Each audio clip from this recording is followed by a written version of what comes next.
இன்னைக்கு ஆரோக்கியமான மணத்தக்காளி கீரை ரெசிபி பார்க்க போகிறோம். Welcome to Deekshi vlog.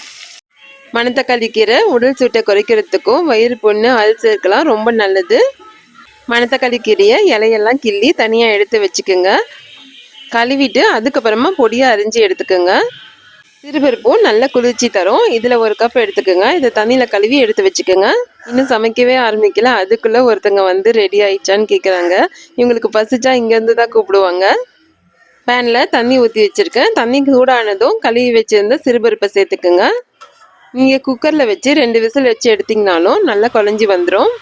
சிறுபருப்பு வெந்ததும் 1 கைப்பிடி அளவு சின்ன வெங்காயம், 4 பல் பூண்டு, காரத்துக்கு ஏற்ற மாதிரி பச்சை மிளகாய் சேர்த்துக்குங்க. 2 தக்காளி சேர்த்துக்குங்க.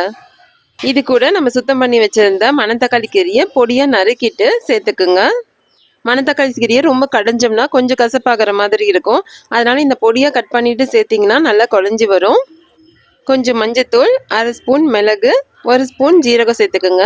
எல்லா கீரைக்குமே வந்து மிளகு சேர்த்துக்குங்க, அதுதான் ரொம்ப நல்லது. கீரை மூழ்கிற அளவுக்கு தண்ணி சேர்த்துட்டு மூடி வச்சு வேக வைங்க. 10 நிமிஷத்துலேயே கீரை நல்லா வெந்து வந்துடும். இந்த குழம்புக்கு தேவையான அளவுக்கு கல்லுப்பு சேர்த்துக்குங்க.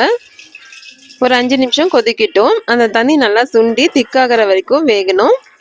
இப்போ நம்ம இந்த கரண்டிலேயே நல்லா மசிச்சு விட்டோம்னா சிறுபருப்பும் கீரையும் ஒன்றா நல்லா கலந்து வந்துடும். அதுக்குள்ளே 1/2 மூடி தேங்காவை அரைச்சி தேங்காய் பால் எடுத்து வச்சுக்கோங்க. இந்த திக்கான தேங்காய் பாலை நம்ம ரெடி பண்ணி வச்சுருந்த குழம்புல சேர்த்துட்டு நல்லா கலந்து விட்டு ஒரு கொதி வந்தால் போதும். அடுப்பு ஆஃப் பண்ணிவிடுங்க. தேங்காய் பால் சேர்த்தா ரொம்ப நேரம் கொதிக்கக்கூடாது. இந்த அடுப்பு ஆஃப் பண்ணியும் கொதிச்சிட்டு இருக்குது. இந்த சட்டியில் இருக்க சூடே அவ்வளோ இருக்குது. கடைசியாக 2 காஞ்ச மிளகாய், கருவேப்பிலை, கொஞ்சம் ஜீரகம் சேர்த்து எண்ணெயில் பொரித்து தாளிப்பை இதில் சேர்த்துக்குங்க. அவ்வளோதாங்க, ஆரோக்கியமான மணத்தக்காளி கீரை தேங்காய் குழம்பு ரெடி ஆயிடுச்சு. இது சூடான சாதத்தோடு சாப்பிடும்போது ரொம்ப சூப்பராக இருக்கும். இந்த மாதிரி ஆரோக்கியமான சமையலுக்கு நம்ம சேனலை சப்ஸ்கிரைப் பண்ணுங்கள். இந்த வீடியோ பிடிச்சிருந்தா லைக் பண்ணுங்கள், ஷேர் பண்ணுங்கள். தேங்க்யூ.